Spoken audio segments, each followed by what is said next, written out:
سیاسی، معاشی اور عدالتی مسائل میں پھنسا ہوا پاکستان دہشت گردی سے نبرد آزما ہے، بلکہ اب ڈیجیٹل ٹیررزم، ڈیجیٹل دہشت گردی بھی قومی سلامتی کے لیے ناسور بنتا جا رہا ہے۔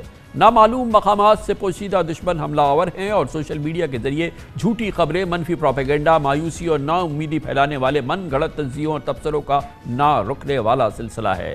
ان کا بنیادی ہدف عوام میں فوج کا امیج مجروح کرنا ہے۔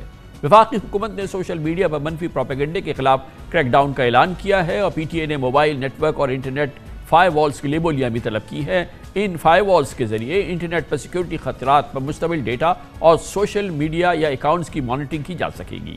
دراصل پاکستان میں اس وقت نیشنل ایکشن پلان پر عمل درآمد ہو یا آپریشن عزم استحکام ہو، ہر معاملہ افواہوں کی زد میں ہے اور دہشت گردی کے ساتھ یہ ڈیجیٹل دہشت گردی بھی ریاست پاکستان اور ریاستی اداروں کے لیے ایک سنگین چیلنج ہے۔ پاک فوج کے ترجمان لیفٹیننٹ جنرل احمد شریف چودھری نے آج پریس کانفرنس میں کہا کہ سوشل میڈیا پر فوج کی قیادت کے خلاف پروپیگنڈا در حقیقت ڈیجیٹل دہشت گردی ہے۔ ان کا کہنا تھا کہ دنیا بھر میں ڈیجیٹل دہشت گردی کو قانون اور سزاؤں کے ذریعے روکا جاتا ہے، لیکن پاکستان میں ان لوگوں کو اسپیس دی جاتی ہے۔ یقیناً پاکستان میں جب کبھی بھی سوشل میڈیا کو ضابطے میں لانے کی بات کی گئی ہے تو اسے اظہار رائے کے حق میں پابندی سے ملایا گیا ہے۔ حالانکہ ہمارے دوست ملک چین اور برادر عرب ممالک میں سوشل میڈیا کے حوالے سے سخت قوانین نافذ ہیں۔ آج ڈی جی آئی اسپیار نے بھی کہا کہ ملک میں انتہائی سنجیدہ نوعیت کے معاملات کو بھی سوشل میڈیا اور سیاست کی بھیٹ چڑھایا جا رہا ہے۔ ان کا کہنا تھا کہ عزم استحکام فوجی آپریشن نہیں بلکہ انسداد دہشت گردی کی ایک مہم ہے، لیکن ایک طاقتور سیاسی مافیا عزم استحکام کے مقاصد کو متنازع بنا چکی ہے۔ کے پی اور بلوچستان میں آپریشنز کا حوالہ دیتے ہوئے جنرل احمد شریف چودھری کا کہنا تھا کہ ایک سال میں 22,000 سے زائد انسداد دہشت گردی آپریشنز ہوئے ہیں۔ انہوں نے کہا کہ فوج تو کئی بار علاقوں کو کلیئر کر چکی ہے، اب تعمیر اور ترقی اور لوگوں کو واپس لانا انتظامیہ کا کام ہے۔ حالیہ بنو واقعے سے متعلق اس سوال پر D G I S P R نے کہا کہ اصل مسئلہ یہ ہے کہ بنو میں یہ واقعہ رونما کیوں ہوا۔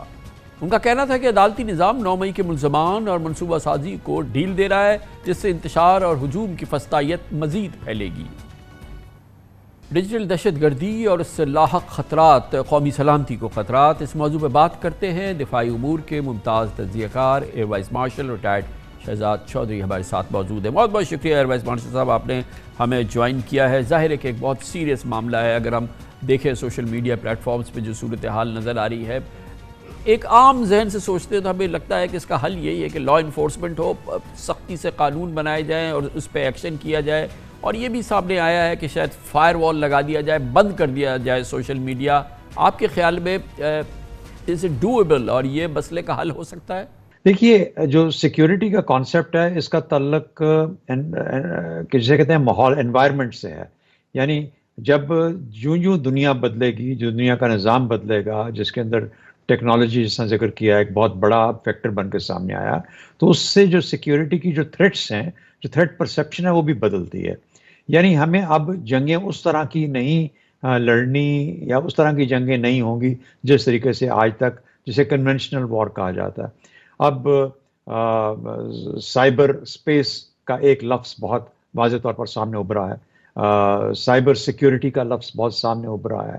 تو یعنی جس قسم کی تھریٹ ہوتی ہے اس کو اسی قسم کے ٹول کے ساتھ ہی اس کا مقابلہ کرنا پڑتا ہے۔ اب اس کا مطلب کیا ہے؟ اس کا مطلب یہ ہے کہ ہم پاک فوج کے اگر کانٹیکس میں سوچیں یا اپنے پاکستان کی سیکیورٹی کے کانٹیکس میں سوچیں تو اس میں کوئی شک نہیں کہ جس طریقے سے آج کہا گیا کہ 2 بڑے ہدف ہیں ان چیزوں کے، ایک تو یہ کہ پاک فوج کا امیج خراب کیا جائے، اور دوسرا یہ کہ پاک فوج کے جو آپریشنز ہیں جو کہ یہ دہشت گردوں کے خلاف یا اس قسم کی لوگوں کے خلاف جو کہ پاکستان میں ایک استحکام کو خراب کرنے کا باعث بن رہے ہیں، غیر مستحکم کر رہے ہیں، ان کے خلاف کرنا پاکستان کی ضرورت ہے۔ تو دونوں صورتوں میں ٹیکنالوجی کو استعمال کیا جا رہا ہے۔ تو اب اس کا جو حل ہے وہ یہی ہے کہ ہمیں جب دشمن اس کو استعمال کرتا ہے، جو کہ کائنیٹک آپریشنز کے اندر اس کو کنورٹ کرتا ہے، جس کو دہشت گردی کہا جاتا ہے یا دہشت گردی کو جیسے، تو وہاں پہ اس کو دہشت گردوں کو فیس آف کرنا ہے، کیونکہ وہ ایک کھلا دشمن اور کلیئر دشمن ہے۔ جہاں تک، اور پھر اس کا ظاہر ہے کہ ایک حساب رکھنا ہے کہ اس کے آئی پیز کہاں سے آتے ہیں، کہاں پہ سٹارٹ ہوتا ہے، اس کا کہاں سے آپ کو کس جگہ پہ جا کے کس کو فیس آف کرنا ہے۔ اس کے اپنے آپ کے سائبر وارفیئر کے اپنے طریقہ کار ہیں جس کو آپ استعمال کرنا ہے۔ آپ فلڈ کر دیتے ہیں ان سارے سورسز کو جہاں سے یہ چیز بنیاد بنتی ہے، اس کے بعد آپ وہاں پہ فائر والز کے تھرو اپنا دفاع کرتے ہیں، لیکن ان لوگوں کا جو رابطہ ہے اس رابطے کو عملی جامہ پہنانے سے پہلے آپ کو اس کو ختم کرنا ہے، اس کی نفی کرنا ہے، اس کو نیوٹرلائز یا نیگیٹ کرنا ہے.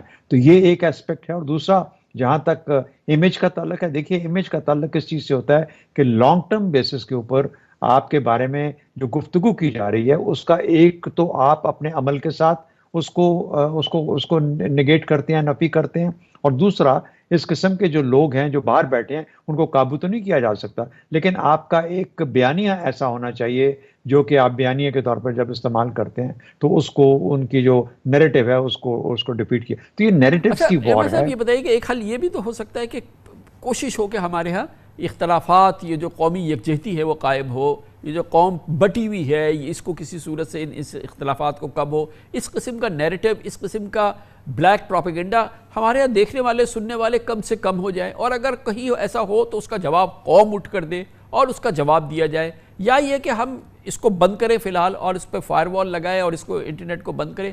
شاید اس کے بڑے سیریس کانسیکوینس ہو پاکستان کے، خیر امیج پہ تو ہو جو کچھ بھی ہو، لیکن جو ہماری آئی ٹی انڈسٹری وغیرہ یہ تو بیٹھ جائے گی. آپ نے اپنے سوال میں ہی دونوں سوال، آپ کے سوال میں ہی جواب ہے اس چیز کا، اس میں کوئی شک نہیں. دیکھیے ایک تو یہ ہے کہ دشمن کے ہاتھ میں ہتھیار اگر کوئی آ گیا ہے تو دشمن کے ہاتھ میں ہتھیار آیا ہے، آپ اس ہتھیار کو دشمن کے ہاتھ میں جانے سے روک نہیں سکتے. یعنی میں کنونشنل سینس میں بات کر رہا ہوں کہ اگر آج کوئی ہمارا دشمن جو ہے وہ کچھ قسم کا ایک ویپن سسٹم لیتا ہے تو آپ اس کو ڈینائی نہیں کر سکتے کہ وہ یہ ویپن سسٹم کیوں لے رہا ہے. ہاں آپ اس کا ایک توڑ کر سکتے ہیں، اور وہ توڑ یہ ہوتا ہے کہ جب آپ اس قسم کی جنگ میں جائیں گے تو آپ اس کا توڑ کریں گے. لیکن یہ کہنا کہ ہم اس کو مکمل طور پر ڈینائی کر دیں اس دشمن کو اس ٹول آف وار سے، تو وہ ممکن نہیں ہوتا، کیونکہ وہ ایک باہر صورت ایک سوورن اینٹی کے طور پہ اپنا حق رکھتا ہے. ایک بات تو یہ ہوگی. دوسری بات یہ بھی ہمیں، آپ کی بات بالکل درست ہے کہ ہمیں ہم مکمل طور پر دنیا سے کٹ نہیں سکتے اور کبھی بھی کٹنا نہیں چاہیے. تو ہمیں ایک سائبر اسپیس کے اندر ایک نیریٹو جو اس قسم کا رکھنا ہے، اس نیریٹو کو بلیویبل کیسے بنانا ہے، اس نیریٹو کو فالو کرنے والے کیسے ہونے چاہیے، کس طرح کے لوگ ہم کر سکتے ہیں، ہمیں اپنے عمل سے وہ دکھانا ہے.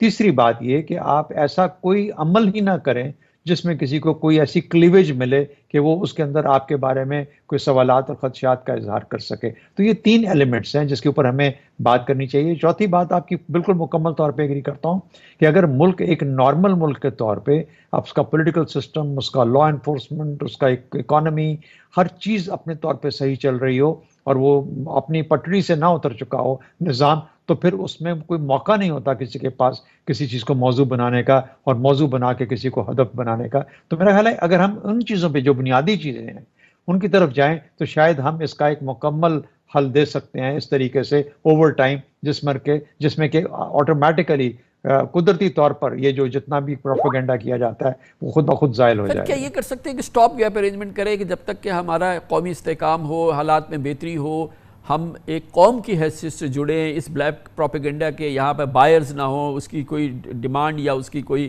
اٹریکشن نہ ہو، اور اس دوران فی الحال ہم بند کر دیں، سوشل میڈیا کو بند کر دیں، انٹرنیٹ کو بہت سختی سے ریگولیٹ کریں یا جو بھی سختی کر سکتے ہیں ایسے سوشل میڈیا پلیٹ فارمز کو بند کر دیں. کچھ مسئلے کا اس طرح سے حل نکلے گا؟ نہیں، میں تو اس کے حق میں نہیں ہوں. یہ تو بالکل ایک ٹیمپرری جسے کہتے ہیں بینڈ ایڈ، یعنی کہیں چوٹ لگی ہے آپ نے اس کے اوپر کچھ وہ چھوٹا سا پلاسٹر کا پیس لگا دیا، وہ اس سے کچھ حل نہیں ہوتا.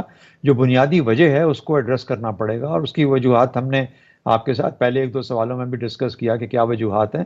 میرا خیال ہے کہ یہ ہرگز اس کا حل نہیں ہے. ہم دنیا سے کٹ نہیں سکتے. دیکھیے انوائرمنٹ بدل گیا نا، دنیا کا جو ماحول ہے بدل گیا ہے. جب انوائرمنٹ اور ماحول بدل جائے تو اپنے آپ کو بھی ڈھالنا پڑتا ہے اس کے ساتھ. سیاست بدلتی ہے، معیشت بدلتی ہے، سیکیورٹی کا پس منظر بدلتا ہے، منظر نامہ سیکیورٹی کا بدل جاتا ہے. ہمارے بھی ٹولز آف رسپانس بدلنے چاہیے تاکہ ہم جو نئی جوہتے ہیں ان کو لے کے ان چیزوں کا ایک مکمل احاطہ کر سکیں. یہ نہیں ہوتا کہ ہمیں ٹیکنالوجی کو بین کر دیا جائے. ایسا ہی ہے جیسے جب پرنٹنگ پریس آیا تھا تو کسی نے کہا تھا کہ یہ ایک کافرانہ نظام ہے، اس کو بند کر دیا جائے کیونکہ یہ خراب ہے مسلمانوں کے لیے یا اسلام. تو اس طریقے سے اس قسم کی جب بھی ٹیکنالوجیکل ڈیولپمنٹس ہوتی ہیں، نہ پرنٹنگ پریس بند ہوا،